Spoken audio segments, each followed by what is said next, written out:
आके मालूम है एगो बात, कौन? हमरा गाँव में एहन कुकर्म केल के या एक आदमी ये बता नहीं सकै छी। ओहन बेटा से बढ़िया तो मर जेबक चाही, बिल्कुल। लेकिन ई बात हम पूरा गांव में ढिंढोरा जाय छे पीटल लेल। आ एक आदमी के पहले एखन तुरंत जाय छे बताबल। समाज में बहू बेटी बहन खुद सेफ नहीं छै, आई घर में सेफ नहीं छै और लोग लंबा लंबा फेंके छै। ऐसा नहीं हो छै, पहले खुद के सुधार लाबी तहन समाज में सुधार हेतै, बुझली? अपन बहू बेटी सबके एक नजर एक समान से देखी। की कहली भाईजी नहीं सुनली, फिर से कहूँ। कान में ठूस नहीं रही तो कल सुनमी रे। हट। हमरा तो हरदम अहाँ बात कहते रहे छी, लेकिन एकरा से अहाँ के बात नहीं कहल होइया। तू इमहर की कहनी है गाछी में रे, तू दुनू अहीं से एगो जरूरी बात बतिया ले।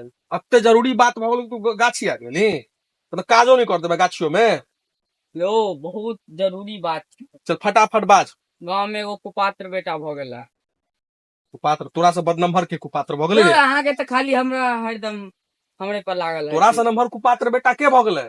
जे बाप पैदा करके एते बड़का खेल के, वह बाप के मरल के तो मरल का है। 112 बजे आके पुलिस से पकड़वा दिलके या बाप के। एनो लिए हाँ यो सही में? हाँ, अहाँ खाली गाछी में रहो, गाँव के बात अहाँ के ला कुछ बुझाओ। हमरा गांव में रही छी, हम अपना दौर दुनिया में नहीं बुझल है।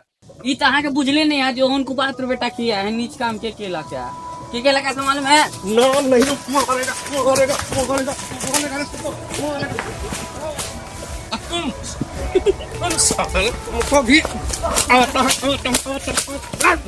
चूतिया सब साला सब समाज में चूतिया सब भर गया है।